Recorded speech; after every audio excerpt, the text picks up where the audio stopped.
Yo, salute to everybody already here in the building. You guys know what time it is. Welcome to the latest installment of Coffee and Convo. I am your host, Graphk Raider Man. Salute to the greatest chat in YouTube history. As always, it's always good to see all my people in the building, man. Make sure you guys wipe them feet. That means get those likes up and also hit that subscribe button if you guys are not subscribed yet. We're well on our way to 30,000 subscribers. We cannot do it without each and every one of you guys, man. Salute to Green Dot Gang. Heavy in the building. I see you guys in the My Father's CGR Hub 2-4. My brother Hammer's in the building. I see all you guys. And salute to everybody watching on Twitter as well. As always, wipe them, wipe them, wipe them. A lot to talk about today. You guys, we are 3 days away from our rookies reporting to training camp. Yes! Football is here. We have a few more days, man, and we actually have some real football to report on. It's been slow. It's been nasty. It's been ugly this offseason. But guess what? It is always good as Raider fans, not as content creators, you know, or new media or whatever you wanted to describe us as, right? It's good for Raider fans to sit here and have a quiet off season. There's no problems, no troubles.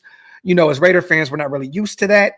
But, you know, it's been a really, really slow last few months, but it is so, the feeling is just so good to know that we got football right around the corner. And actually this week, the Rooks report the 17th, the Veterans report the 22nd.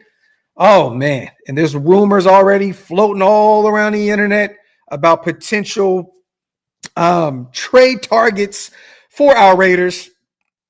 Got to be real, you guys. We'll kill some of those off here in a second. But how are you guys feeling, man? Let me know in the chat. Where are you watching?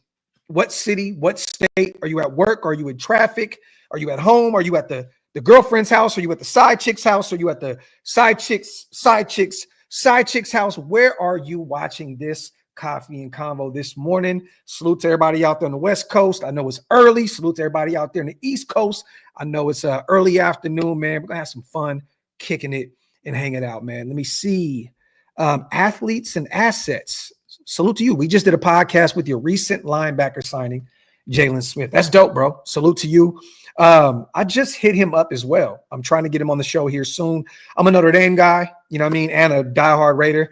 So that's so dope, man. And I'm hoping that our veteran can find a way to make this roster. I think it's going to be pretty tough. Athletes and assets, to be honest. He took a whole year off of football last season, getting a little up there in age. We picked up Jermaine Pratt, picked up a Landon Roberts, Devin White. I know they want to see what some of these young guys, the Eichenbergs of the world, the Ferraris of the world can do. But I would love to check that out, man. If you get a chance to, DM me on Twitter, man. Send me over the link. I would love to check it out, man. Salute to 2482. Graphk, it was phenomenal, man. We had fun, dude. I spent $30 to go in there, and we got wrestling for 8 hours. I'm not a big AEW guy. I just kind of started watching it. I'm a WWE dude, but it was really fun watching that. Me and my brother Jason had a phenomenal time. Salute to my guy, and salute to all the new friends we made out there at the AEW All-In event, man. You know, this is the thing, right? If I'm a betting man now, Dan, I probably would agree with you. I don't know how many of those veterans you can keep at the second level of our defense on this roster. You know what I mean? Pratt's making he's making the team. We picked him up immediately in free agency once, you know, him and Cincinnati parted ways.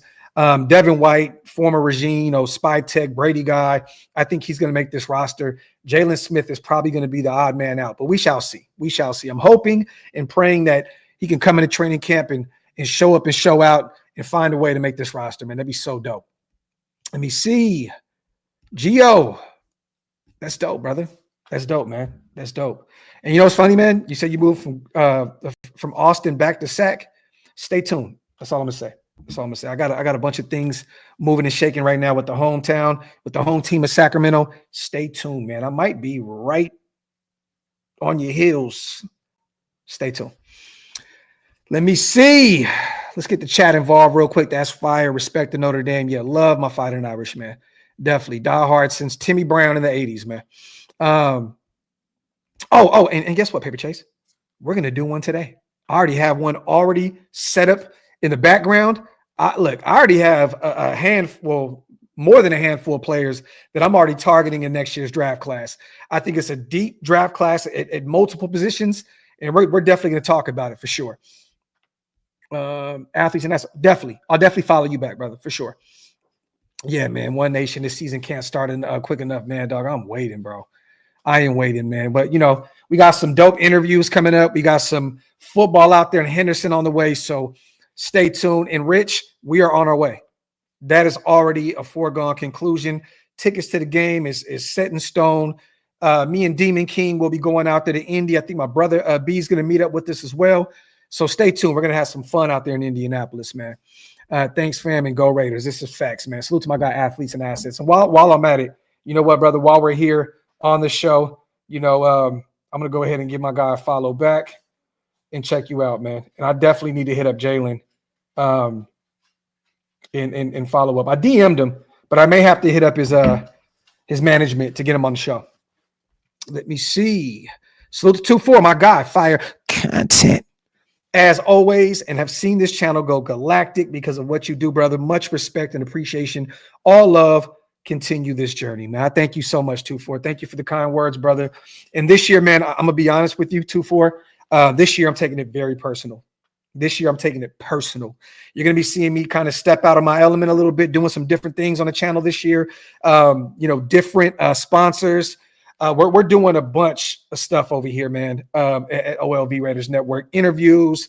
Just stay tuned. We're going to have a ton of fun this year. I'm expecting a major boost in subscribers this year because we're going to be active every single day, sometimes multiple lives a day. You guys know how we do during the season. Most of the time, expect me to be live at least twice a day as we get closer to football, man. Let me see. We'll get to the show here in a second as well. I'm just letting everybody pull up and talk a little bit in the chat.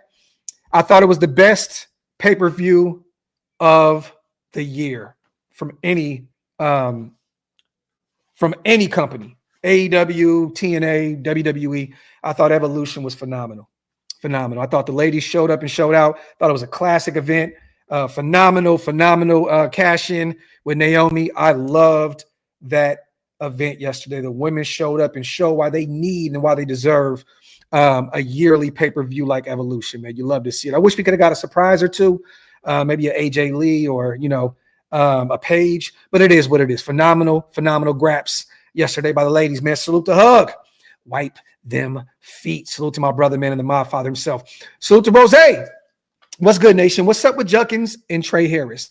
Players we wanted, and now look at the stuff going on with them, dodging bullets. We can start there because I wanted to talk about the Quinnshon Judkins thing. I don't think there's really anything to see here with Trey Harris, my brother, to be real, and thank you on a $10 donation. Everybody in this second round is holding out right now, waiting to see if they can all get guaranteed contracts like Carson did and like Jaden Higgins did. So I think Trey was kind of the first guy to just actually take a stance and say that, I'm going to sit out until they figure this thing out. And I'm not mad about that. But Trey's character should never be in question. I always heard that he was a really good kid, really good, on the field and off the field character. So, it should be done really soon. But with Trey, hey, man, look, you want to fully guarantee a linebacker out there in Cleveland? You want to fully guarantee a wide receiver out there with the Texans that plays the exact same position as you? Hey, man, why not? Why not? Hey, man, look, I'm going to sit out until you guys can figure this out. Makes a ton of sense. And always remember this too, you guys. It's not always the player, it's the representation. These guys are rookies. They're allowing their representation, their management, their agents to dictate their moves. They're young. They're fresh, newly into this new league within the NFL. It's a business now. It's no longer college football, even though that is a business now as well. But the NFL is a different monster. So don't look at Trey. Don't look at Jack Besh. Don't question any of these guys' characters, you guys. This is their agents and their managers and the people that they pay a ton of money to do their damn jobs. So simple and plain. But that Quinnshon Judkins situation, I don't know what is in the water out there in Cleveland, you guys. For those who did not see this, and once again, this is alleged. I don't know the ins and outs of this situation, so I'm not here to say that Quinnshon did anything wrong. But the story is just kind of crazy. It kind of sounds to me like the Rook kind of did one of those let me fly you out type situations for like one of these little IG chicks or little Twitter baddies or whatever the hell you want to call them. And it looks as though she didn't get what she wanted out of the situation. Maybe she could have, I want some money, or I'm going to say this or say that. I don't know. But allegedly, He repeatedly punched a woman during an argument over text messages. This is what police reports show. This is coming from Cleveland.com. It was a situation that happened last week in South Florida. The newly, Browns running back, a guy that we talked about a ton. If we didn't take a running back really early there, where we got Genty at 6, a guy that we talked about a ton, right? The connection with Chip Kelly, the Ohio State connection. It made a ton of sense why we would target Trayvon Henderson or the likes of a Quinnshon Judkins. But apparently the girl waited 5 days to contact authorities about this situation. So it looks as though the situation allegedly happened, and then she still stuck it out with this dude, Quinnshon Judkins, for 5 days, and then hit up the police. Now, look, to me, you guys, this is alleged, right? I'm not trying to say this girl is in the wrong or the right. All I'm trying to say is if you allowed yourself to still hang out with this guy for another 5 days and then reach out to, the police, to me, this sounds like a situation where maybe she was trying to get some money out of this dude. It didn't work out. He said no. And then she went to the authority to try and, oh, well, you don't want to give me anything? Okay, bet. I'm going to say you punched me, and so on and so forth. And once again, this is not me saying it didn't happen, but also this is not me saying that it did happen. Okay. We see these kind of situations happen all the time, whether it's basketball, football, baseball, musicians. This is kind of crazy, but it sounds as though this is what Fort Lauderdale police said, that she felt bad due to the recent success and career of Judkins. She decided to speak with an officer after coming to the realization that something needed to be done. So it looks like the 21-year-old is facing misdemeanor charges of battery, domestic violence out in Fort Lauderdale involving the attack. And then his attorney came out and said that they have overstated the facts of the case. He also said that the woman stayed with Judkins for 5 days before speaking with officers. Judkins was released on a $2,500 bond on Sunday, so he is out on bail for shot at Jim. Cleveland dreaming, you know what I mean? Word to the great Tupac. But nasty situation. I don't want to speak too much on it because I don't know the ins and outs of the situation, but I will say this: it sucks to see a kid that never really had any character issues coming out of Ohio State. I've never heard anything bad about him coming out of high school. Never heard anything bad about him during the draft process. He seemed like a good kid. Everybody always praised his work ethic and his character. So at the end of the day, man, I'm not going to jump the gun here and say that this kid did anything wrong. To me, this sounds like a situation where the girl maybe didn't get what she wanted out of the situation. And yeah, man. And now it's saying that Quinnshon put the paws on her, which I don't find funny. I'm not trying to be funny, but it's just these situations, man, you just never really know what to believe anymore, you guys.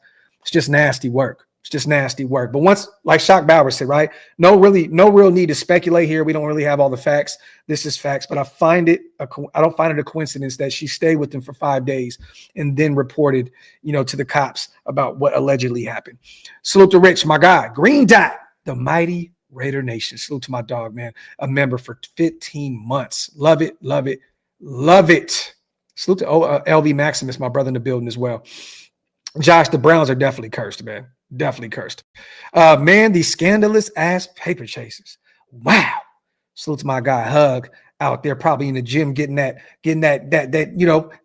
what do they call it? That pump, pause if necessary.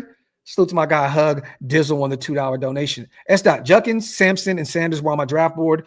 They're on the same team. Watch the Browns offense kick ass better than when Baker Mayfield was at quarterback. Judkins' situation is going to work out. Yeah, I look, once again, I'm not here to, speculate what really happened or what didn't. But once again, we see these stories all the damn time.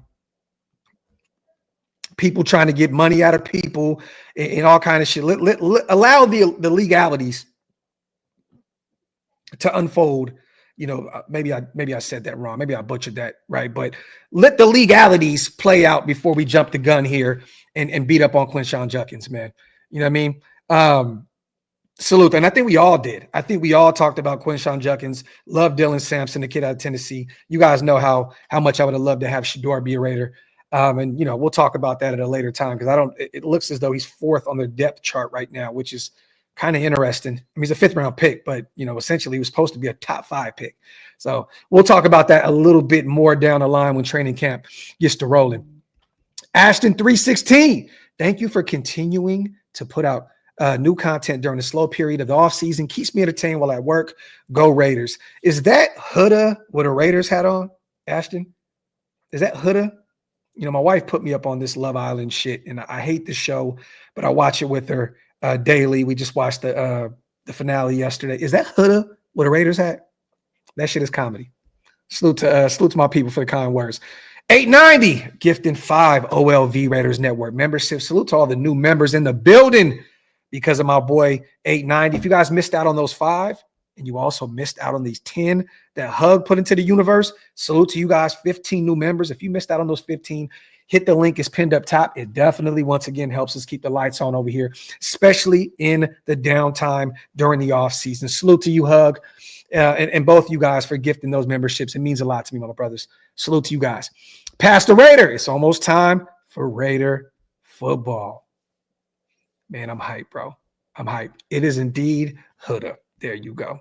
Thick Huda. Thick Huda. That's what me and the wife call her. Thickness, but toxic as fuck. Yo, and I don't know how you must have a relationship with YouTube, bro, that just completely skips over these memberships. I've been waiting for the day for Ant to be gifted a membership. I hope if anybody else gifts any memberships today, I am hoping and praying that Ant gets one.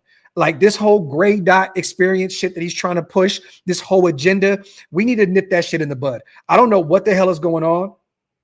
I don't know what it is. He says Ant doesn't have gifting turn on. Okay, then there it is. There it is. I don't know what the hell's going on here, but I'm waiting for Ant to become a member just so I can shut his ass up. At work and driving and listening to the greatest Raider content. Salute to my guy, man. It's always good to see Primos in the building. Loso, 24 days to the first Raiders preseason game. Let's effing go. Salute to my guy. Loso, Raider Mike as well is in the building. Hope everyone is having a dope summer. Salute to my guy. Appreciate you, brother. Yeah, that shit was hilarious, Andy. It's nasty work out here with the Mark Graphk or the Graphic Davis default picture. Let me see. There's nothing yet, Rich. And I think that we'll hear more as training camp gets closer, which is the next 3 days where Jack Bech is supposed to report. And I read some stuff also where there's like some different kind of ways where he can still, if he doesn't sign, he can sign a waiver or something along those lines where he can go out there and still practice with his new teammates.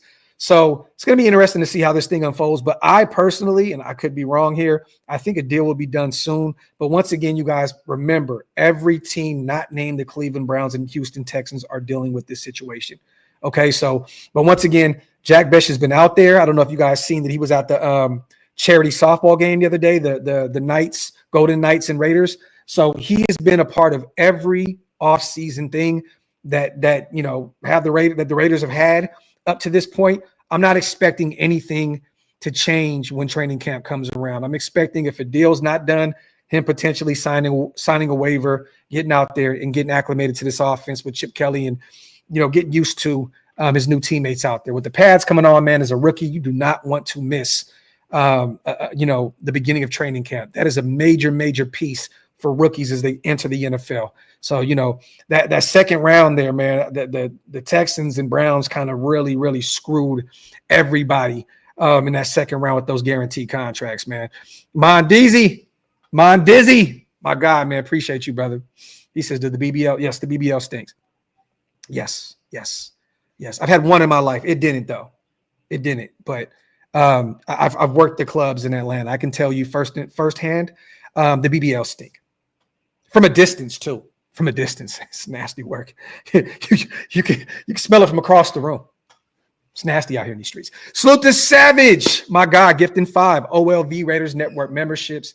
My brother, we got like 20, 25 new members in the building because of you guys. Salute to the greatest chat in YouTube history, as always, my brother. I appreciate you.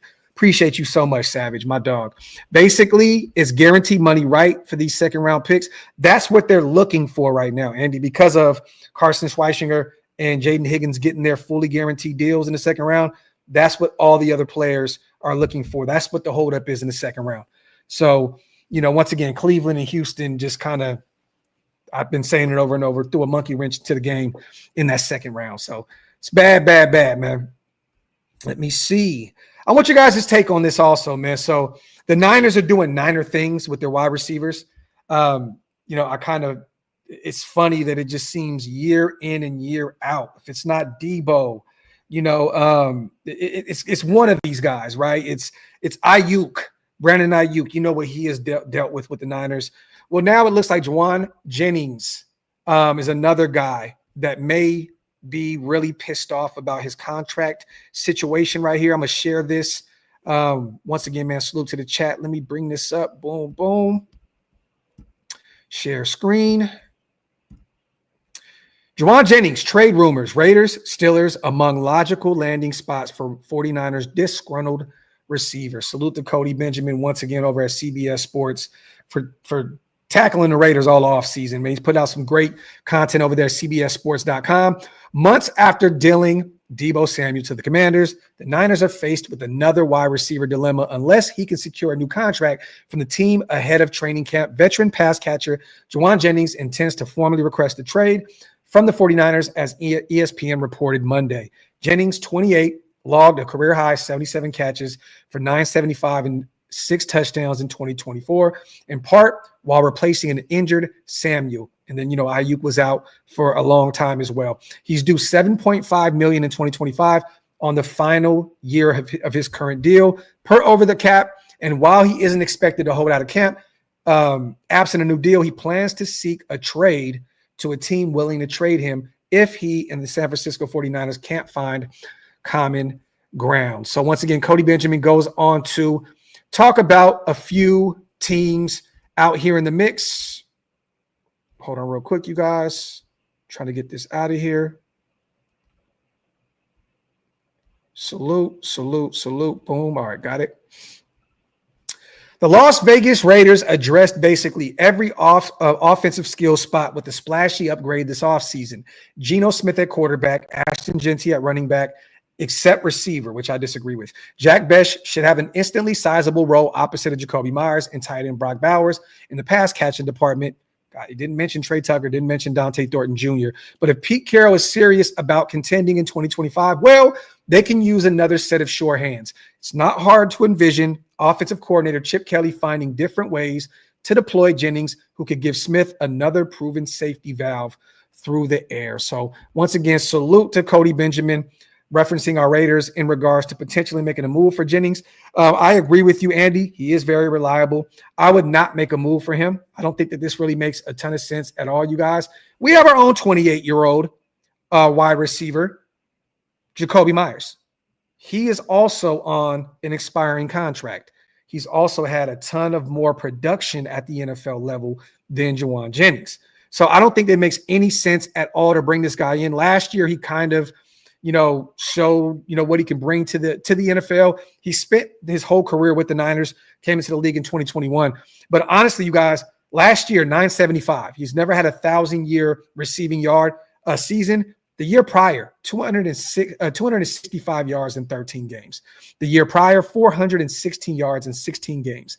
282 yards, 16 games his rookie season, okay? He had a career year last year in touchdowns. He had 6. But this is a guy that will be 29 soon, and also a guy that has never had 1,000-yard receiving season. It doesn't make any sense to make a move. I understand why Cody is kind of pinpointing the Raiders to this. We could potentially use another veteran wide receiver to come in and help this young squad, the Beshes of the world, the Dante Thorntons, the Trey Tuckers of the world. But it makes no sense at all to part ways with any draft capital in order to make this happen. Once again, you have a 28-year-old in Jacoby already on this team. The short-handed receiver deserves a contract. If you're going to make a move for Jennings, right, you're basically telling yourself that you're going to give him an extension. You already have a guy in Jacoby who is looking for an extension. It makes no sense at all to make a move for Jauan Jennings. Once again, would he make this offense better? Definitely. Would he add a ton of value to that room with these, with us expecting a ton from these rookies and third-year Trey Tucker? Definitely. But once again, this is not the kind of move you need to make. I think eventually the Niners will find some type of balance with Jauan Jennings, and he'll end up being a Niner regardless. They kind of deal with this thing every offseason, Ayuk's of the world, Debo's of the world, and now Jennings. But no reason to make a move for Jauan Jennings. Like the guy, I know a lot of guys out there, Niner fans. A lot of my friends that I grew up with, family members that I grew up with, are Niner fans. In Northern California, you're either a Raider, Niner, or a Cowboy. They love him. They think that he could be a number one option for Brock Purdy. Me personally, there's no real reason to part ways with any draft capital or bring in a guy who's disgruntled with his contract situation, and you're going to have to give him a new deal. Makes no sense. If you're going to bring in another receiver, you guys, you go out and you bring in a veteran like an Amari Cooper, who's already had a ton of success at the NFL level. 7 times he's had 1,000-yard receiving seasons. Phenomenal early on in his career with us. Had some really good seasons with the Cowboys. Looked good out there in Cleveland for a minute. Also, maybe a Gabe Davis. You bring him in on an inexpensive deal, a big body slot guy that can block. You know what I mean? But there's other options out there. I would even rather bring in Keenan Allen, because you're essentially bringing him in on a 1-year deal, and you don't have to give them any extensions to do this, and you wouldn't have to part any ways with any draft capital. So I already love our wide receiving core. I think that this is the way to do it. Go young. The youth movement is on full display. And once again, you guys, remember this. Brock Bowers is our number one option. He's our number one option. He is our number one option. So there's no real reason for this. No real reason for this. Want to kill that narrative off real fast. No to Jauan Jennings. It makes no sense at all to make a move to part ways with draft capital to bring in a guy that you have to give an extension to when you're already looking at Colton Miller looking to get paid, Jacoby looking to get paid, and then we have a few other guys like Daniel Carlson and so on and so forth that we got to take care of. So it's a no for me, dog. Makes no damn sense at all to make a move. Salute to Cody. I see the vision, Mr. Benjamin. I see the vision, but it doesn't make a ton of sense for us. Pittsburgh, cool. He mentioned Miami. I don't think that makes a ton of sense for them. They have Tyreek Hill out there. They got Waddle out there. I mean, what is Jennings going to be at this point? The third option. Jennings looks like he wants more opportunities after coming off of a career year, 975 yards receiving, 6 touchdowns. It doesn't make any sense. You don't want to take away, from Jacoby potentially, or one of these other guys, paydays that deserve it and have already been battle tested within Raider Nation. Let me see. No, I agree with you, Papa T. I totally agree with you, brother. I don't think it's a problem at all. Salute to LV, my brother. I appreciate you. Doesn't make a ton of sense to go trade for a wide receiver. If you're going to do it, right? If you're going to go all out, right? I don't think the Raiders would ever bring in Tyreek Hill with all the situations that have transpired with him in Miami and the way he left Kansas City and the social media antics. But if you're going to go get a wide receiver and you're going to part ways with draft capital, you might as well go all out, right? I mean, shit, but why make a move for a Jennings when you could potentially go out and get a number one in a Tyreek Hill in a trade package, in a deal, right? And I wouldn't want to do that. I think Tyreek is 32 years old. The injuries are starting to, catch up to him a little bit as well. But SpyTech wants to build this thing the right way. He wants to build this thing to the draft, and it doesn't make any sense to part ways with draft capital to go get a 28-year-old wide receiver looking for a payday. So, I think SpyTech wants to have a full deck in terms of draft capital next season. So there's just no reason. And I don't know, what are you really paying for Jennings at this point? He's never had a 1,000-yard receiving season. Are you going to part ways with a 4th or 5th round pick? What would it really cost for Jennings? I mean, I don't really know what it would be. What would his market be in terms of capital? I don't know. So keep your draft picks. Let SpyTech build this thing up the right way. The youth movement, once again, is on full display. And I love the way that SpyTech, Brady, Pete Carroll, and company are putting this thing together. So it's a no for me, dog. A no for me. Is it bad of me to not really care if we re-sign Miller? No. I mean, I don't look. We all have our reasonings behind everything, right, Ron? Look, I want Colton Miller back. I just don't want to pay top end left tackle money to bring him in. I don't want to pay him top 3, top 5 left tackle money. You know what I mean? When essentially he's not that. Colton, when he's on, he's on. Don't get me wrong. He's definitely one of the most underrated tackles in football, one of the most underrated offensive linemen in football, regardless. But I just don't want to pay him high-end money, which I don't think it would cost that, because He wants to remain a Raider. He wants to be here. But the thing is this, Ron, if you don't pay him, you're expecting a ton out of Charles Grant here very, very soon. And, until we can kind of get a grasp of where Charles Grant is with his development, he's a developmental guy, Ron. Charles Grant is a developmental guy. Small school, William and Mary. It's going to take some time. That's why I said give Colton a 2-year extension and then let Charles Grant kind of take that turn, that hit that corner in his 3rd year at the NFL level once he's accustomed to the speeds. He's got his weight up and all that good stuff. So, I don't want to move on from Colton until we really have his replacement in the building. And once again, can Charles Grant be that? Definitely. Can he not be that? Definitely. I'm going to pump the brakes a little bit. I think Colton deserves to get paid. Salute to my guy, Patrick B, on a $20 holla. My guy, man.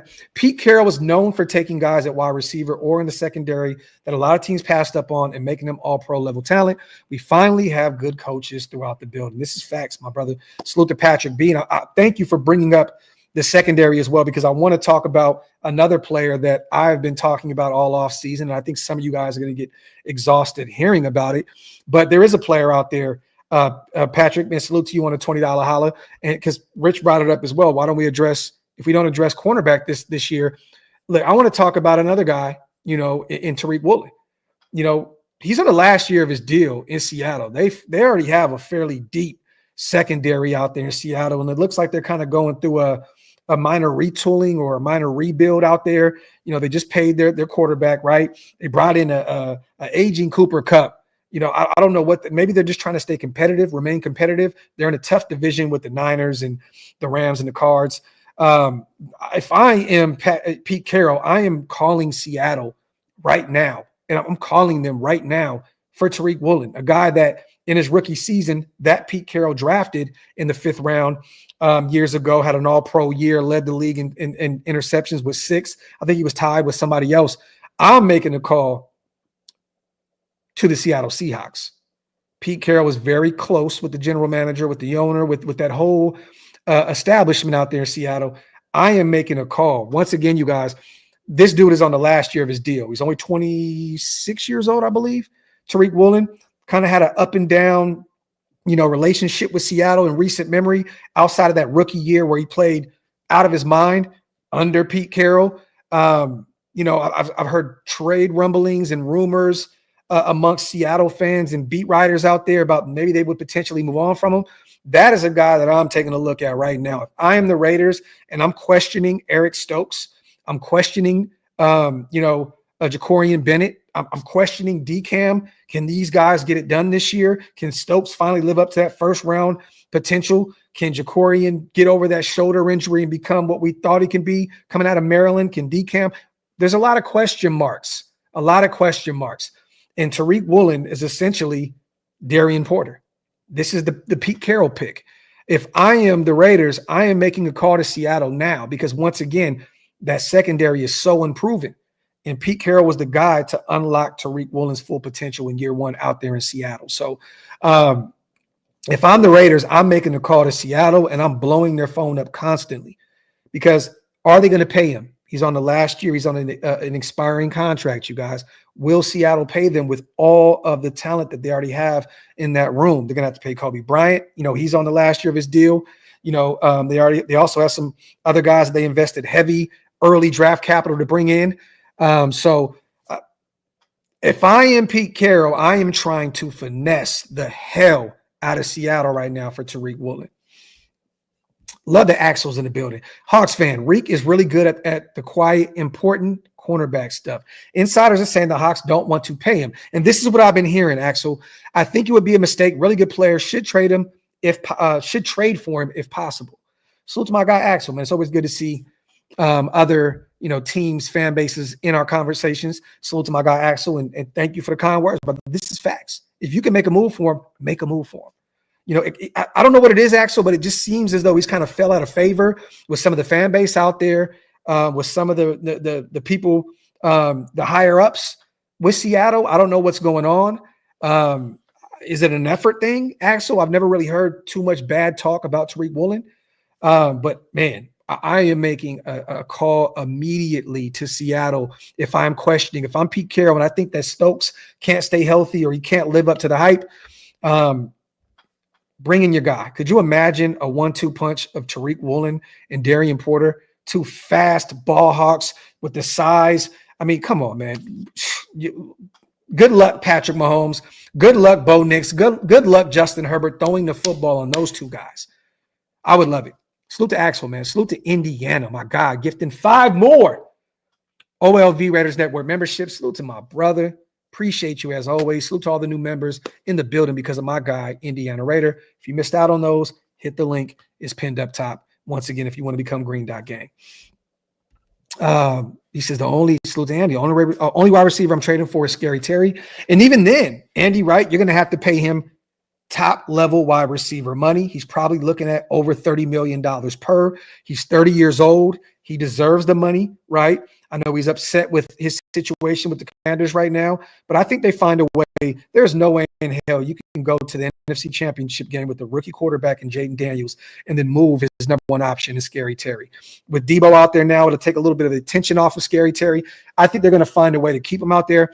But once again, if you move draft capital for him, I am assuming that you're going to have to pay him north of $30 million, which I don't want to do with a 30-year-old wide receiver. I don't want to do the Devontae Adams thing again, you guys. Let's develop our guys. Let's get our guys together. Allow Dante to go out there and get some reps. Allow Jack Bech to go out there and get some reps. I want to see Trey Tucker get a ton of burn this year in year 3. You know, I want to see what we have with him. You know what I mean? He's played fairly well with this these past few seasons, but I want to see him turn that corner this year with more production. So, you know, we'll see. Axel says Reek was benched by both Carroll and McDonald for off-field reasons. Okay. So maybe you're a little bit more in the know than me. Maybe I didn't do my homework a little bit more with the off-field stuff. But hey, look, if Carroll's willing to bring him back in, even if he did bench him, I'm making a call. Hug my brother, man. $20 smackaroonie in here holding down my fandom with a brick. You don't like the silver and black? You can suck a whole bag of ride or die. We stand on business. Raider Nation will bury your hating ass with the quickness. Hashtag just win, baby. Salute to my dog, man. My brother. Hug with all facts plus tax. Salute to my guy on a $20 special. Love you, bro. Appreciate you once again. Happy birthday again to our brother. McLaurin is one of the most underrated wide receivers in football. This is facts. Facts. You ain't never lied, brother. Definitely is. And he was out there in DC with all that quarterback carousel, played with some bad quarterbacks, finally got a real quarterback in Jaden Daniels. That would be crazy to see him finally get a real quarterback and then they move him or they don't want to pay him. That's kind of crazy to me. The Commanders' window is wide open right now. They need to take care of their guy. He is a homegrown talent. They drafted him out of Ohio State. It would be organizational malpractice if those guys didn't take care of their own guy, especially after making a move for Debo. You know what I mean? Like after making a move for Debo, you mean to tell me you can't take care of your own guy? Salute to my brother Taino in the building as well, man. It's always good to see my guy Taino Raiders 16 in the building. Talk, Graphk, talk. Let's develop the guys. See what they have first. Facts, man. Facts. And this is the thing, as Dot, that I'm not really too much worried about. Usually I'd be like, damn, we're so young on the offensive side of the ball. Michael Mayer, rookie deal. Brock Bowers, rookie deal. Trey Tucker, rookie deal. Dante Thornton, rookie deal. Jack Bech, rookie deal. Ashton Genty, rookie deal. I mean, a long list of guys. If you know, we have a ton of young guys and rookie deals on that offensive side of the ball. But guess who is the guy out there? It is Chip Kelly. This guy has coming off of a national championship where he unlocked a ton of young guys to win a national championship. I want to see if he can continue to do that at the NFL level as an offensive coordinator. So there's no reason to go part ways and go invest a ton of money with draft capital, invest a ton of money on an aging receiver when we have a guy with Chip Kelly that has been proven. He has a proven track record to be able to coach young guys up. So I want to see what he can do with Dante Thornton, Jack Bech, Tucker before we decide to make a move. And once again, this is a year, you guys, an eval year. This is an evaluation year. You want to see what you have before you jump out the window next season and start, potentially parting ways with draft capital and investing money into big time players. So I want to see what Chip can do with these young guys before, we decide to make a move. If we're winning by the trade deadline and we're in the mix for a playoff spot, and let's just say the wide receiving core is not playing up to par, we have a ton of money, we have a ton of draft capital at that trade deadline, you can say, hey, maybe we go in and we go bring in a player that could potentially get us over the hump, i.e. Scary Terry or whoever it is, right? Then it makes some sense. But right now we're in evaluation mode. I mentioned Tariq Woolen, you guys, because he's a Pete Carroll guy. He is the one that brought him into the league. He is the one that unlocked him in his rookie season, have a phenomenal year, all-pro season. That's why I say potentially make a move for Tariq Woolen. At the wide receiver position, it's a little different.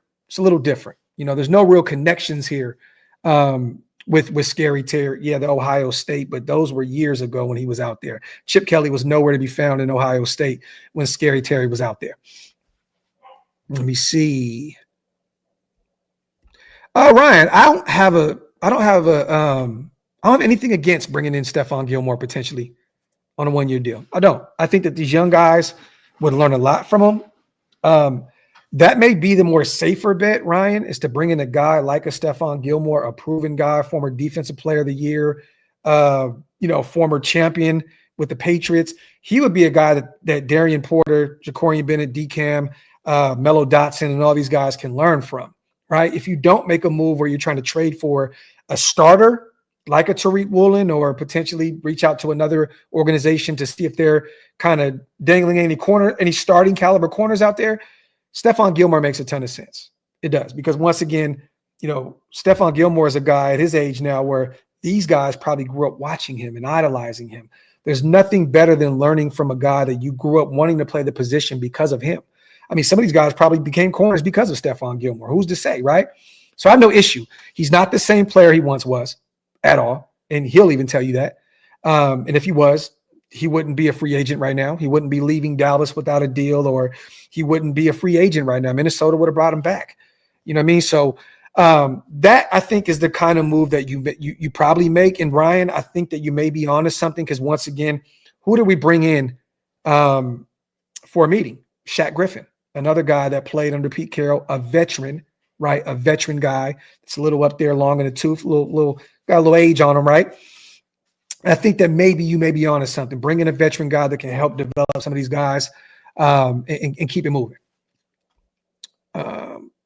Docs, why are we overlooking our guy Myers? It's just like how we treated Tim Brown. 81, Myers is a team glue lunchbox player. Let's move towards that. Then Devontae Adams. I don't think anyone's overlooking Jacoby Dawson. I mean, the thing is, he'll be 29 this season. He's in for a new deal, and he's coming off of his first 1,000-yard receiving season. I don't think we're overlooking him. I just think that a ton of people in Raider Nation understand what we have with Jacoby. He's a fringe wide receiver one. Yes, he's a glue guy, but to me, he's more of a wide receiver two. But guess what? That works, right, Dawson? Because you have Brock Bowers in the building, who is essentially your number one option. So I don't think we're overlooking Jacoby. I just think the thing is, we're being honest with ourselves. Jacoby is closer to a Michael Crabtree than a Tim Brown. You get what I'm saying? He's more closer to a Nelson Aguilar than a Devontae Adams. And that's no shade to him at all. This is not me trying to shade Jacoby. I'm just stating the obvious here. He's coming off of his first 1,000-yard receiving season in a 4-13 year at 28 years old, and he'll be 29. I don't think anyone is overlooking Myers. I think everybody in Raider Nation understands that he does all the dirty work. Phenomenal route runner, phenomenal blocker, can play on the inside, can play on the boundary, can throw the football. I mean, shit, you can do it all, right? But once again, we have to be honest here. We can't overvalue some of these guys. We can't act as though Jacoby deserves top 5, top 10 receiver money, because he doesn't. And I don't know what other teams would even value. I don't know what their value would be placed on the likes of a Jacoby Myers. So I don't think we're overlooking our guy. I think that we all appreciate Jacoby. I think that we all love Jacoby. I think that we all think that he deserves a new deal, and we'd love to keep him around. But once again, we just have to be honest with ourselves. What is Jacoby at this point? To me, he's a wide receiver too. But If you pay him like a wide receiver 2, then it makes sense. You still got Brock in the building. You got Dante on a rookie deal, Besh on a rookie deal, Tucker on a rookie deal. It makes sense. But I don't think we're overlooking him, Dawson, at all. I really don't. Let me see. Salute to my guys, man. Wipe them feet, y'all. Hit them thumbs up. If you guys are not subscribed yet, what are y'all waiting on? We have more freak athletes now than any time I can remember in a very long time. Pause. Can't wait for this season to pop off. Not expecting a Super Bowl, but we're going to see big improvement, in my opinion. This is facts, my brother. Facts. Facts plus tax, man. Salute to my guy Fupa in the building, man. Yeah, definitely, Ty. If you pay him that kind of money, I'm here for it. I'm here for it. I'm here for it. Ron, he was a Raider before he was a Raider, bro. He won us a game. He won us a game. Think about it, man. Jacoby damn near won us as many games as Gardner Minshew at the quarterback position.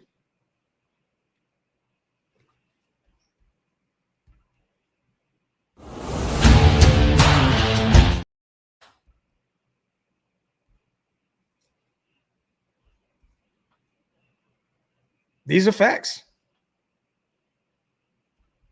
Salute to my guy, Jonathan. Good morning, Dax. Live content. Salute to my guy, man.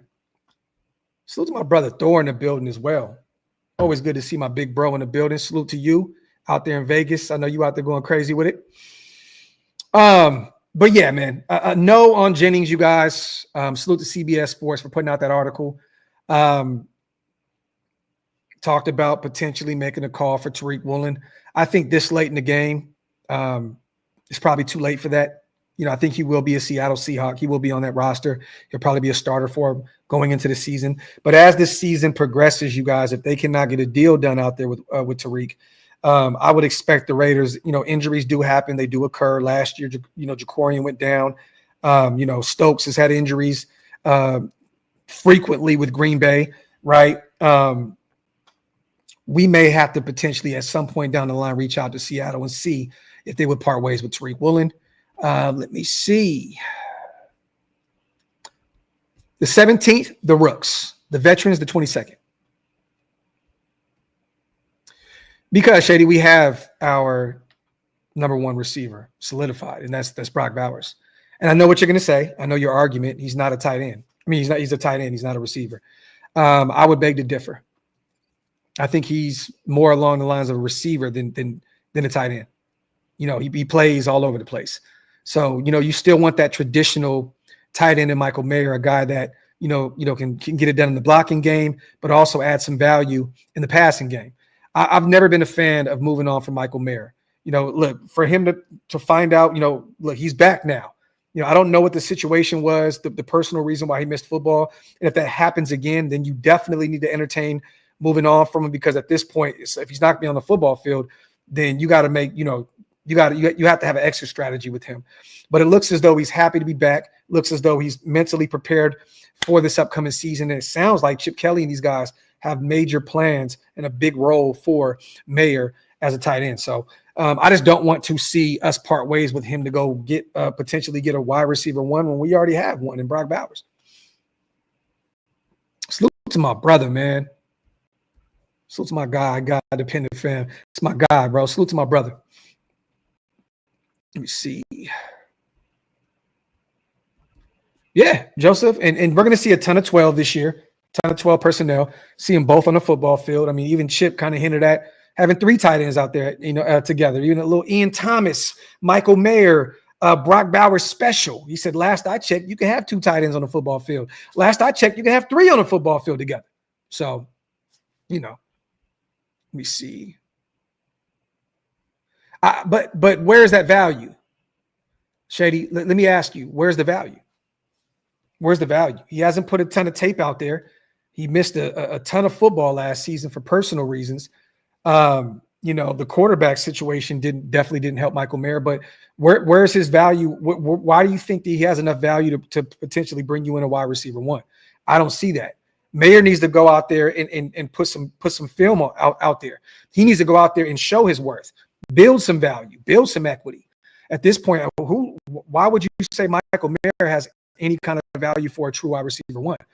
I don't see that. And I love Mayer. I'm a Notre Dame guy. I was ecstatic when we drafted him, when Josh moved up to get him in the second round. But once again, there's no value with Michael Mayer. I mean, if you traded him to Miami, what were you getting? Potentially at best a mid-round pick, at best 4th, 5th round pick. He needs to go out there and build that value. I don't think that Michael Mayer is going to field you a wide receiver 1 at all. Now, maybe him and some draft capital, maybe you can potentially go out there and bring one in. But once again, you guys, Brock is going to be our number 1. He's going to be our number 1. Salute. Our secondary looking cool. Let me say this. It's very unproven. They're all young. You're betting on Jacorian Bennett to come back from that nasty shoulder injury and be a guy that can give you a ton of reps. You're expecting DCAM in year 2 after having a tough season last year, kind of being thrown into the fire because of all the injuries, to be a guy that can give you some real live bullets out there. You're expecting Eric Stokes, a guy to potentially be a starter for you that has had an up and down career up to this point. He has a 1-year super prove it deal. You're expecting Darian Porter, a 3rd round guy, rookie, to go out there. So I like the room, and it can be great. But I like what Ron Justice said. Only time will tell. That's the best way to sum up this secondary at this point, honestly. Who has more value that's replaceable on a roster? I don't know. Give me a certain. What do you mean? What position? Are you still talking about the offensive side of the ball, right, Shady? If you're talking about the offense, I don't know. The only one guy that you can even take a look at, and even his value isn't through the moon, is Trey Tucker. You just drafted Dante Thornton, right? So you got a big body speedster on the boundary. But what is Tucker's value? I don't think there's a ton there because we haven't seen him, get a ton of looks up to this point in his career. And it's still young. It's still early. It's what, year three? But I don't think there's a ton of value on the offensive side of the ball for us right now, period. Outside of, and Gentry's hasn't played a snap yet, right? But Brock is the only one that has really any value on the offensive side of the ball to me. And I expect Dante to be great, Besh to be great, Mayer to be great. Jacoby is going to be Jacoby. He has some value there. He's on expiring contract. Maybe if Besh somehow, some way shows up, this upcoming season, maybe they do look at Jacoby as disposable and they can use that contract and move on and do something else. So I don't know. He said, you're lagging? CG, I have no lag on my end, brother. Am I tripping? Oh, it looks good on my end. The internet looks good.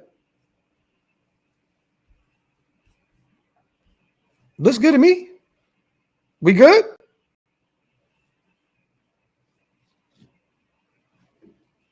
We good? The weather's terrible out here today, too. All right, cool. We're good to go. Talked about Quinnshon Judkins in his situation. Once again, you guys, I'm not going to jump out the window and declare this guy guilty of anything.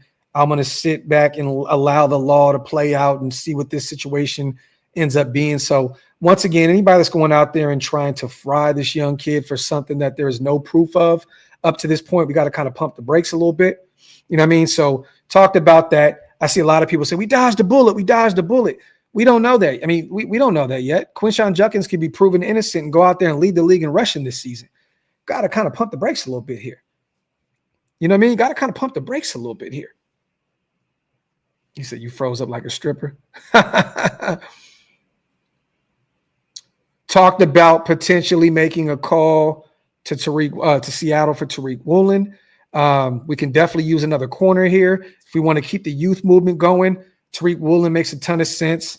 None of these corners up to this point, they're all on inexpensive deals.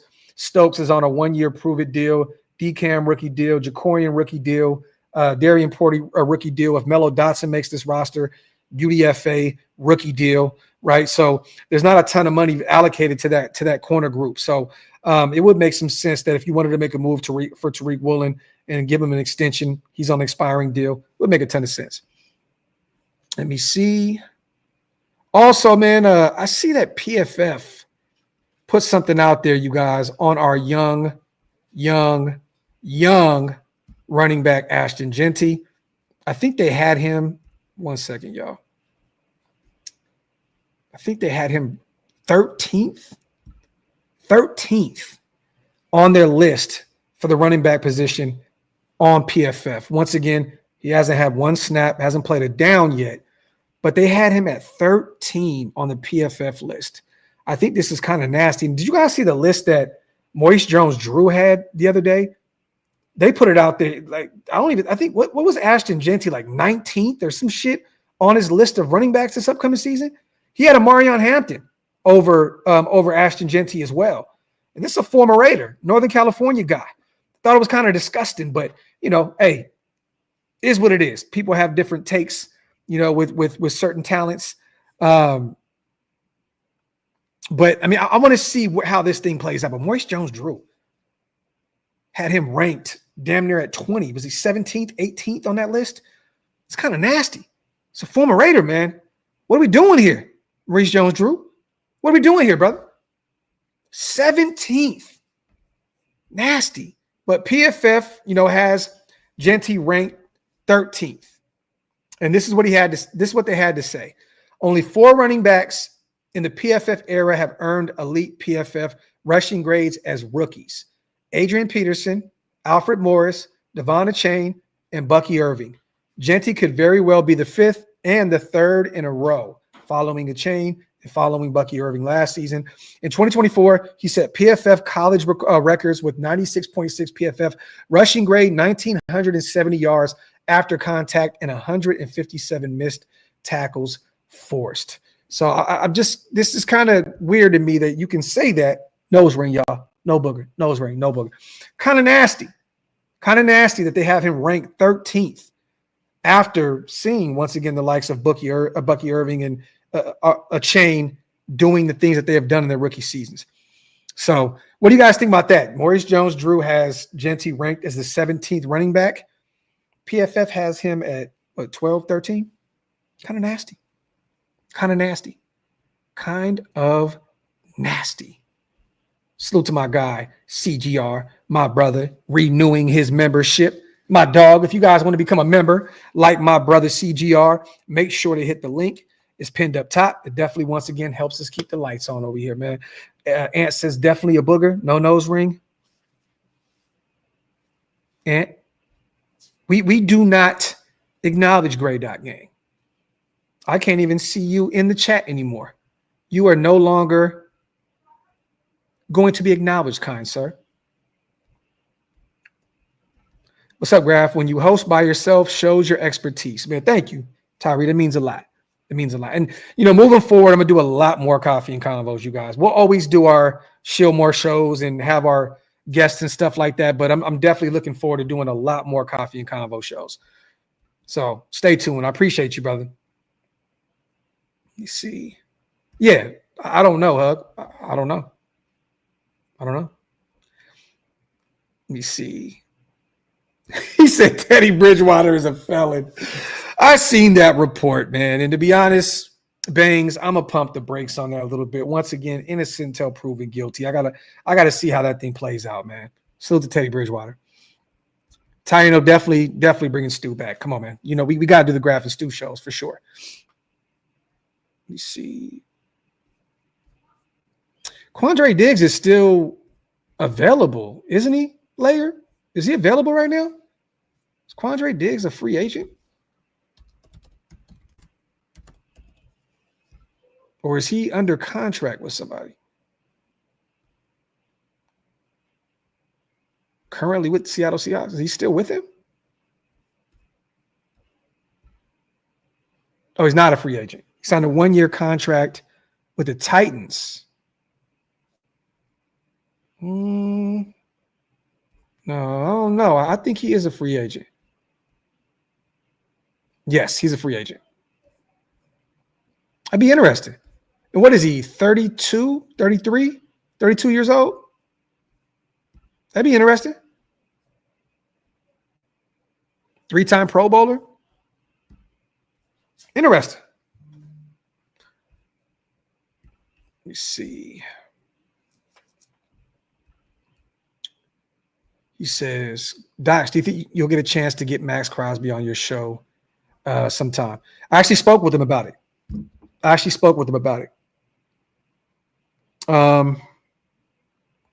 Salute to Max.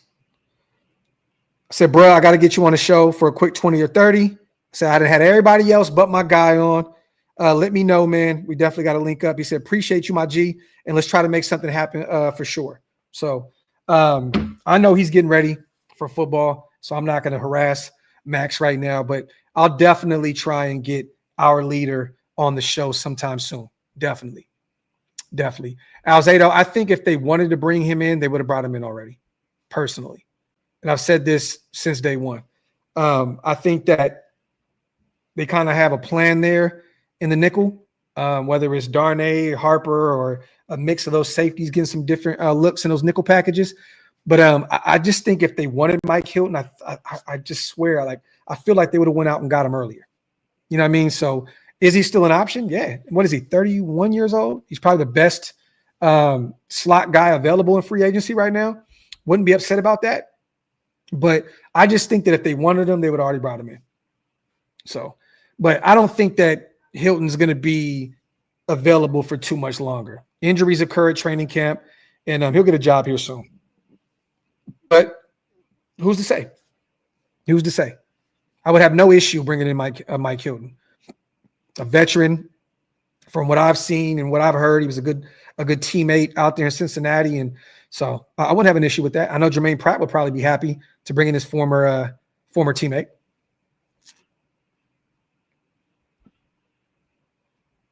Yeah, definitely, man.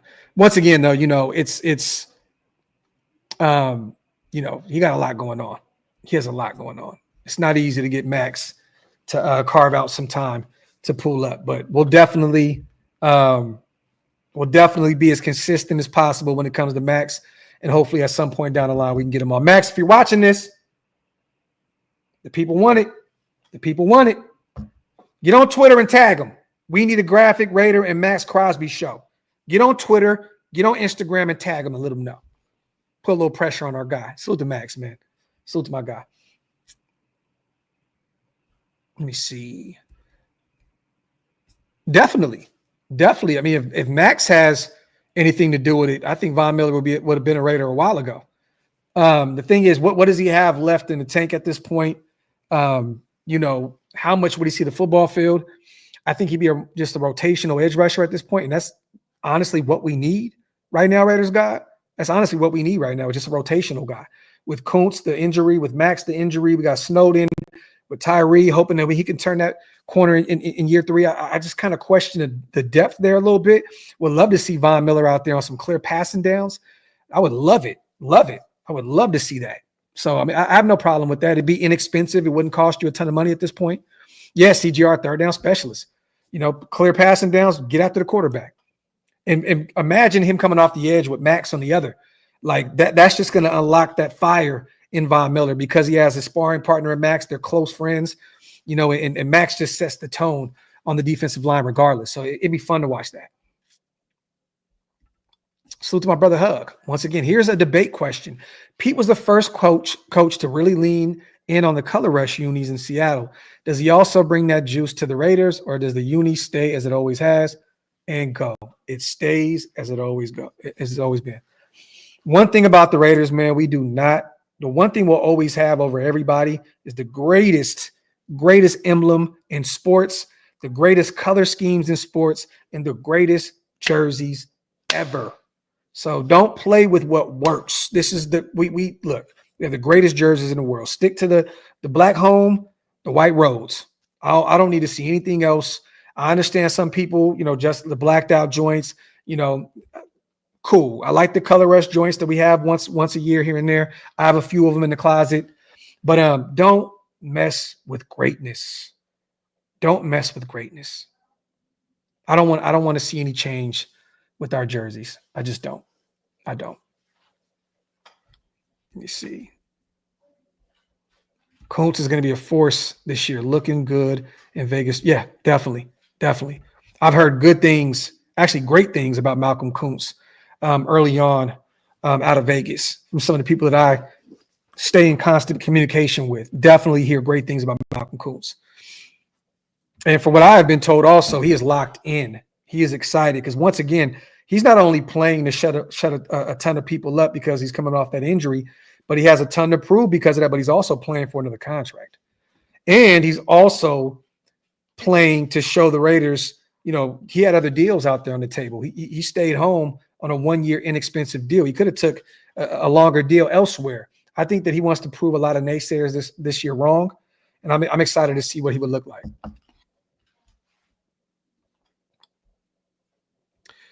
John, the Raiders will never make a move. I don't think we'd ever make a move for Parsons.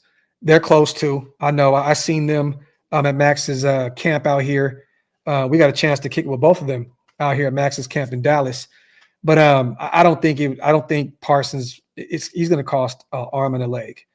You know what I mean? And yeah, I don't see that happening. Let me see.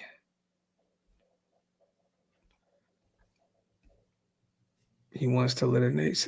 I don't know what that meant. Let me see. Salute to everybody here once again. Not saying they play with other colors, but we did have the gold and black as the seniors, and a little bigger emblem on the all black lid would be fire. I know y'all seen them. I seen them. I seen all of them. Don't mess with greatness, man. Don't mess with greatness, man. Let me see.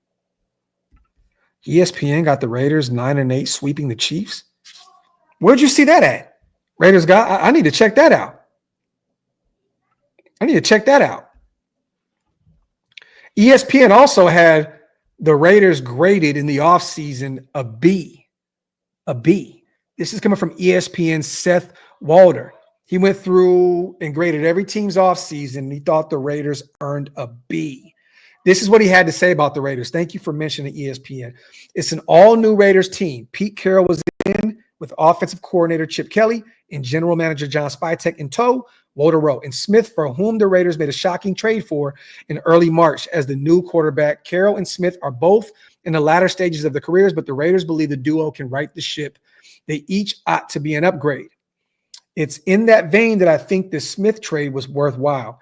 Yes, he's 34, and yes, he's coming off a weaker statistical season in which he ranked just 21st in QBR, having to work behind a suspect Seattle offensive line with a lackluster running game. But the Raiders surrendered only a third-round pick, and his contract averages $37.5 million, would be even less if the Raiders move on before a non-guaranteed 2027 season. That's worth it. A B isn't the best grade, but it's a major step in the right direction for Las Vegas. And this is what he had to say and why he had some of the moves where he wasn't a fan of. I was not a fan of paying Alex Kappa $5 million, considering he ranked last among 64 guards in pass blocking win rate last season. I also took issue with them drafting Genty at number 6. So he's one of those guys that thinks that we drafted a running back way too early. Genty is a thrilling player, don't get me wrong, but it's bad to take a running back that early, considering he'll only provide surplus value if he is elite because his contract is already expensive compared to the position.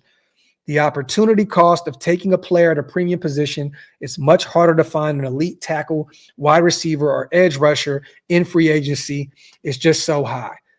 So there he has. That's why he had us as a B, the Alex Kappa contract and the Ashton Genty at 6. So, and honestly, I mean, really, like, who was available there, you guys? Who was available there? Honestly, like, who do you think that we could have took at 6 that would be better than Ashton Genty? I don't think that we're really, and once again, I was always a guy too, like, don't take a running back so early. Bad teams take running back so early, but I know that we're going to commit to the run this year. I know that Pete Carroll wants his beast mode 2.0. So I'm okay with, but who is better there at 6? Honestly, I mean, give me some names here that could have been better there at 6. We already, regardless of how anybody feels about Shedeur, right? We already made a move for Geno Smith. So I think it was kind of a foregone conclusion that we weren't taking Shedeur there that early. So who was the move? What was the move? How is it bad to take potentially the best player in this draft as a whole? You know, as a whole, I mean, he's definitely a top 3 talent in that draft. Who was better at 6? So I don't understand that, because look, Sider says Membu is a project pick, and his name didn't really start to garner a ton of attention until late in the game. And I like Membu. I think that he could be a good or potentially a great right tackle out of Missouri, but you're still reaching there. You're hoping that Membu can be a guy when you already got DJ Glaze in the building as well. And he looked really good last season. We're hoping that he can be that guy that can be the right tackle of the future for us. And they're already high on him. So did Membu really make any sense at 6 regardless? I don't see any player right there that made a ton of sense that could have been better for us. I just don't. I don't. 007 says, I wanted McMillan. I didn't. And I like McMillan, but I just think that would have been a reach. And I think that a lot of people are overvaluing McMillan in that draft class. You know, hopefully he goes out there and does great things for the Carolina Panthers. But I didn't want to take a wide receiver there at 6 with McMillan. I think he has a very high, like, odds of being like a boom or bust type player. Jade Barron, okay, Thumper. You know, but once again, I don't want to take a nickel corner there at 6 when there's a massive need at the running back position. And once again, we are going to run the football a ton. We're going to run the football a ton. So I mean, Bangs, we had the worst rushing attack in football last year. It made a ton of sense to take Genty at 6. That's why I don't really understand his criticisms for the Raiders taking Genty there at 6. To me, it didn't really make any sense. So, wipe them feet, y'all. Hit them thumbs up. If you guys are not subscribed yet, what are y'all waiting on? Make sure you hit that subscribe button. You guys, I want to do something. I want to have some fun. It's the off season. We only have 3 more days of it being really, really slow because the Rooks do report the 17th. You guys know we always have fun with these mock draft simulators, right? Every year it's like, oh my God, it's week 2, man. The Raiders are 0-1 and we're already doing mock drafts. Well, I want to have some fun. Once again, it's slow. We're going to have some fun with this. Salute to everybody here in the building. Boom. This is what we're going to do today. Justices, we have McCormick and Lauby. Genty was the best option. Facts. And salute to Sincere. I do believe that our guy will be on Wasted show today. Salute to our brother Wasted. He has Sincere McCormick, I believe, on his show today. I think I seen something somewhere, and I think I seen somebody else talking about it as well. I think Wasted has Sincere on his show today. So double check that on YouTube, you guys. But salute to Sincere. That's my dog. You already know I've been high on Sincere forever. I know it's going to be a great interview once Wasted gets that thing rolling. So, but here we go. I want to do this real quick. So they have us here drafting at 9 right now. So Pro Football Sports Network has not changed their stance on this. And Archie's not going to be – I don't even think that Archie's going to be coming out this year, to be honest. I don't. Would it be easy to take him? And honestly, I think Archie would have been off the board early on. We got to be honest here, you guys. I don't see, Archie Manning potentially even coming out next year, but also he would be off the board. He probably would have went to Cleveland. I mean, do you honestly, let's just say that Tyler Shuck sucks this year, even if he doesn't. Do you see the Saints passing up on Arch Manning? Do you? Do you see the Saints passing up on Arch Manning? Regardless if you got Shuck, Rattler, Hayner, it doesn't matter. He's not getting past the Saints there at 3, regardless if Shuck has a good season or not. The connection there, come on, man. And if we wanted to do it, we probably had to move up to get him. I am a huge fan of this kid, Lenore Sellers out of South Carolina. I'm getting my future quarterback right there out of South Carolina. I'm getting my guy. We're only doing 3 rounds. I'm going to reject this. Damn, they got Drew Allard and they got Garrett still available in the second round, which I don't think will happen at all. I think both those guys will be first-round picks, potential top 10 guys. So I don't see those guys being there at all. I did do this same thing last. I posted this on Twitter the other day, and it looks as though I may go the same route, and it is what it is. I know some people may say, why would you take a receiver here? Let's just say Jacoby leaves in free agency, right? We got Besh, we got Dante, we got Trey Tucker. At that time, Trey Tucker's on the last year of his deal after next year's draft. I like Jacoby Lane, the 6'3" product out of USC, the connection with Pete Carroll out there at USC, won a national championship out there. He had a ton of touchdowns for USC last season. Didn't have a ton of production, but he did have a ton of tutties out there. I don't see us taking a tackle here because, once again, we just took Charles Grant. We got Glaze on a rookie deal. I do believe that Colton Miller will be back. I'm going to go ahead and take Jacoby Lane here. I know people are thinking back-to-back offensive. Yes, I don't care. I'm going to reject this, and what I'm going to do is I'm hoping that my guy is still available here. I could take Stamps, could take a corner, which I probably would want to take a corner here. But I am going to go ahead and invest an early mid-round draft pick in a linebacker. I like this kid, Lander Barton, out of Utah. Check if you guys get a chance to check him out. Even just go to YouTube. I know a ton of you guys don't have access to tape. Check out Lander Barton, the linebacker out of Utah. Dude's a stud. He's a stud. I could look at corner here, but I'm going to go ahead and take a linebacker because, once again, Landon Roberts, 1-year deal, veteran. Jalen Smith, will he make this roster? Devin White, 1-year deal. Ferrari still around. Cody still around. Lindenberg, that is. Tommy Eichenberg. But I'm going to take a linebacker there. So that is what I'm doing right there in the first 3 rounds. You guys may not like this, but Sellers is going to be a stud. I think Chip Kelly would love to have him in the building to learn under Geno for another year or so. Jacoby Lane, the wide receiver out of USC, 6'3", big body wide receiver. Would love to have him in the mix out there young, joining Dante, Trey Tucker, Jack Besh. I think he would be a stud for us. And Lander Barton, another guy that, at some point you have to invest into that linebacker position. It just seems as though we continue to get these guys late. We took Cody Lindenberg out of Minnesota in the 7th round, hoping that he can make this roster. But I went and got a linebacker early. Add to the second level of our defense. Lenoris Sellers, your future QB1 right there. Jacoby Lane, wide receiver at USC, linebacker, Lander Barton. There you go. My early on, the way too early, the first 3-round mock draft. And once again, we probably won't be drafting at 9. Hopefully we'll be a lot more, somewhere in the 20s range, hopefully even better, better than that. We shall see. But have some fun with the NFL mock draft simulator, man.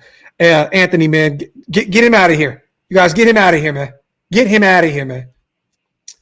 Come on, man. Jay, you didn't have to do that, my brother. Salute to my brother, man. My dog. We had such a ball at the AEW All In event. We went and kicked it at the Texas Live. Got a chance to talk a little bit with Ric Flair, the GOAT. The GOAT. Bro, we're sitting at the bar, y'all. I gotta get into my spiel real quick. We're sitting at the bar. We're having some Obey fries at the Texas Live. We're just sitting there chilling. Nobody else is at the bar. Maybe 15 minutes, 20 minutes until us sitting there. Jay says, Graphk, bro, look right across from you. It's fucking Ric Flair. Ric Flair is sitting right next to us. We had no clue he was sitting there. And he's over there getting slammed. Salute to the GOAT. Ric Flair was sitting over there drinking. Man, people were asking me, does he still drink? Oh, that motherfucker drinks. Drink after drink after drink. When people say you can catch Ric Flair at the bar, motherfuckers ain't lying. He was at the bar getting turned up.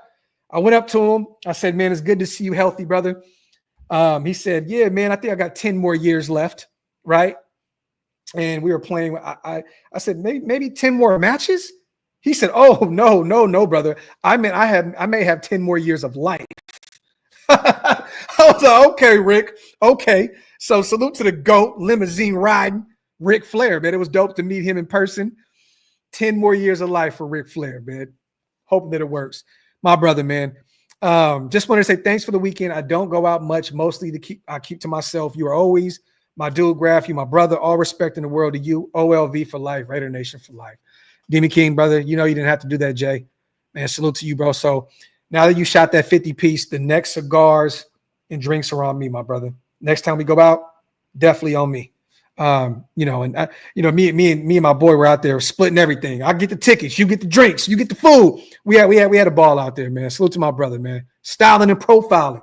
Woo! Salute to DB King of the building. Let me see. Yeah, big arm, big quarterback, dual threat. Facts, man. Facts. Yo, where can I watch the games the day after? That's a good question. I don't know. Why would you want to watch the games the day after? You mean just kind of for film purposes? 3109?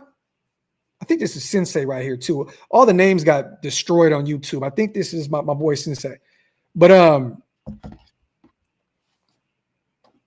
YouTube, a lot of those channels that have the games up fully after. You can go to NFL, get the package, the NFL package. You can watch those, the next day. I'm assuming you want to watch for film purposes to watch some of the games. Oh, he says working on game days, Graphk. Okay. YouTube has day after games if you pay. There you go. So there you go. Ben put it out there, Sin. YouTube, my brother.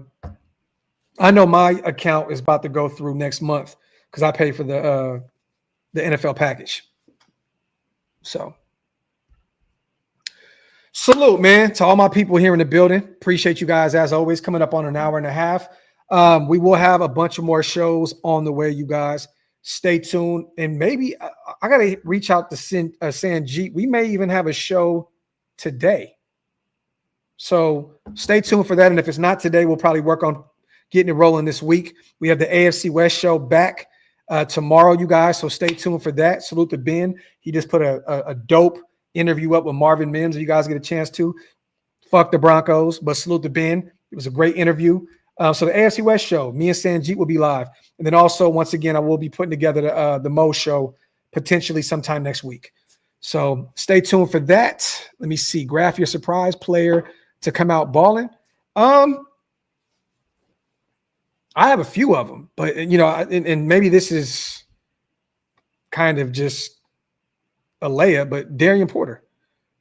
And you know what, Raiders guy, let me put another name out there. If he can stay healthy, and if Pete Carroll can get to him, the DB whisperer, keep an eye on Eric Stokes. Keep an eye on Eric Stokes. He fits that build, that mold of what Pete Carroll loves out of his corners. If he can stay healthy, big if, Eric Stokes could be a stud for us. Offensively, I mean, it's easy to say Genty, right? I think a lot of people are not really understanding what we're going to get with Jack Besh. So he's going to be a stud for us. It may take a little time to get rolling. Besh is going to be a stud. And Michael Mayer, Raiders guy. I mean, look, we're waiting for him to break out. This is the year. I think Michael Mayer can break out this year.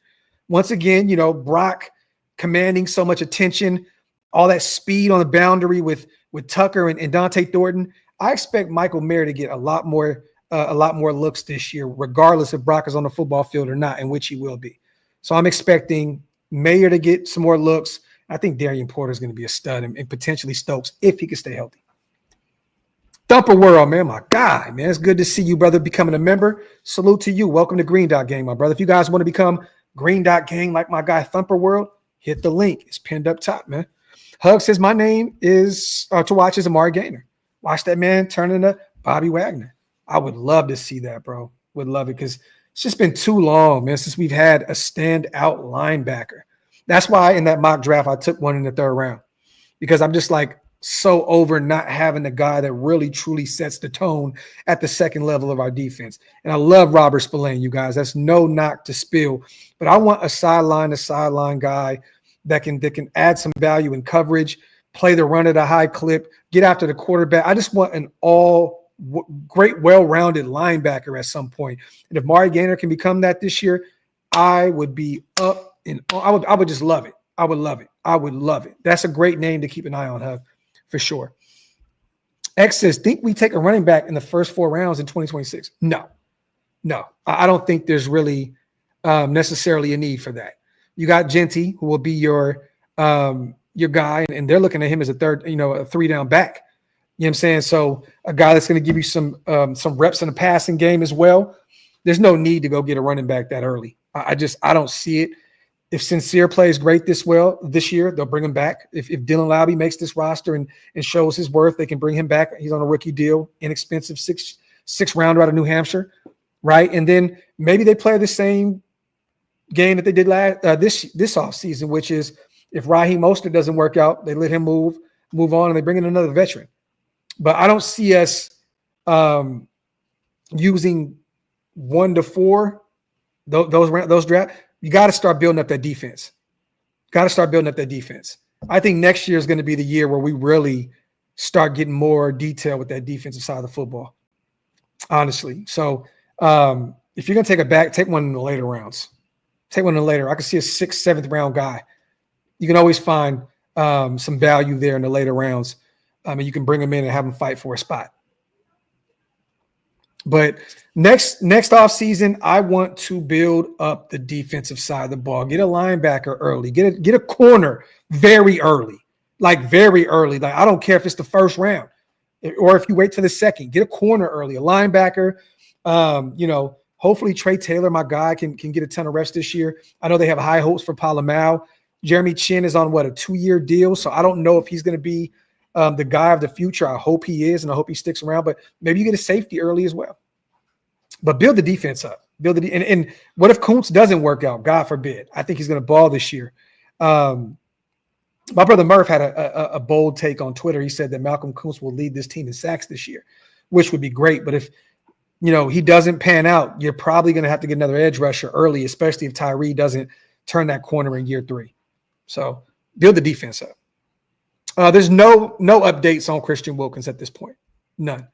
It's the same shit that we've been hearing since he was seen with that walking boot, and since Tony, whatever the hell his name is, put that article out from Sportskeeda that he may need a second surgery. So there's really no updates on Christian Wilkins at this point.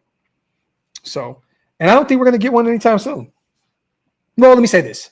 We'll probably get one when the veterans report the 22nd. They'll probably end up placing Christian Wilkins on the PUP list, the physically unable to perform list. And then then we'll kind of evaluate him and kind of just wait and see where we are in the grand scheme of things with Wilkins. But I don't see any real major update anytime soon. In a perfect world, he just magically takes the boot off and he's out there on the 22nd playing with his teammates.